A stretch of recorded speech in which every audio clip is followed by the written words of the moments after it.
Welcome to TeensCore. Today we're exposing the dark truth about student loans in America. There's over $1.7 trillion in student debt in the US, and that number is growing every second. That's more than Americans owe on credit cards or auto loans, and millions of young people are stuck in it. If you're thinking about college or already borrowing, you need to know the full story: how loans started, why they exist, the good, the bad, and the ugly. Most importantly, how to avoid falling into a debt trap that could follow you for decades. Student loans didn't just appear out of nowhere. They started in 1958 with the National Defense Education Act. At the time, the US wanted more scientists and engineers during the Cold War, so the government created federal loans to make college affordable. By the 1960s and 70s, programs expanded to include more students. But instead of relying mostly on grants and scholarships, the US shifted toward loans. Today, about 42 million Americans have federal student loans, and the total balance is in the trillions. What was once meant to help a few students has now turned into a massive system with both benefits and dangers. How do student loans actually work?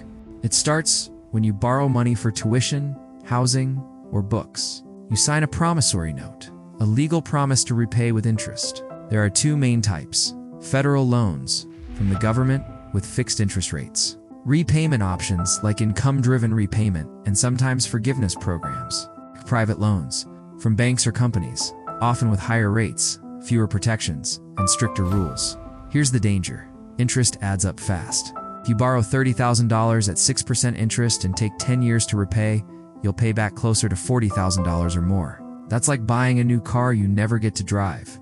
To be fair, student loans aren't all bad. They've allowed millions of people to go to college who otherwise couldn't afford it. Think about it. First-generation students, nurses, teachers, and engineers. Loans open doors to careers that change lives and often pay back the investment over time. Federal loans also offer protections. Income-driven repayment caps your monthly bill at a percentage of your income. Public service loan forgiveness can wipe out debt if you work in public service for 10 years and make 120 qualifying payments. But here's the dark truth: the system is broken. Tuition costs have grown way faster than wages. Since 1990, tuition has increased by more than 200%, while wages have only risen by around 20%. Borrowers are graduating with debt they can't afford to repay. Today, over 1 in 8 borrowers are behind on payments. Many young adults delay buying homes, starting families, or saving for retirement because of student debt. It's not just numbers, it's real lives on hold. Even forgiveness programs have problems.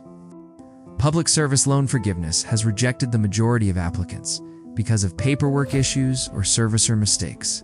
Imagine working for a decade, thinking you'll be debt-free, and then getting denied. So, where are we in 2025? Big changes. The SAVE plan, which lowered payments for millions, had a temporary pause on interest. But as of August 1st, 2025, interest is back. Borrowers are watching their balances rise again.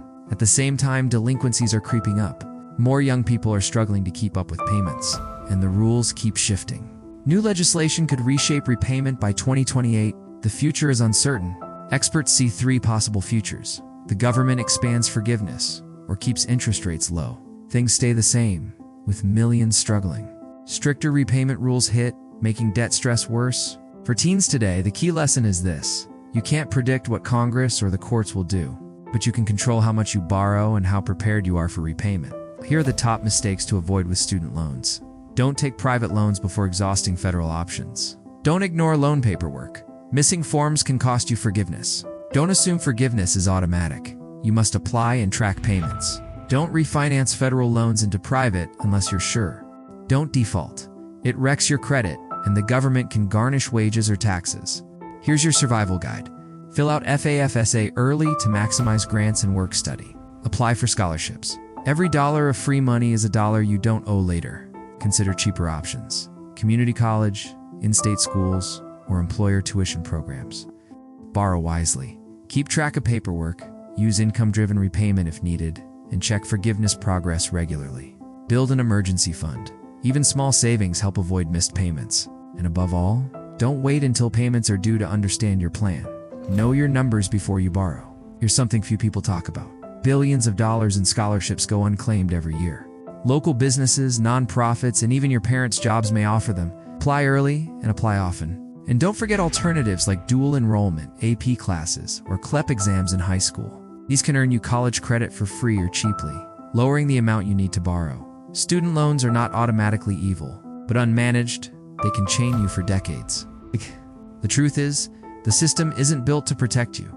It's built to keep the money flowing. So be smart, borrow less, plan more, chase scholarships first, and always understand your repayment options. College should open doors, not lock you into debt. If this video helped you, hit like, subscribe, and drop a comment with the college you're aiming for. I'll pin a list of scholarship resources in the top comment. This is TeensCore, helping you master money before it masters you.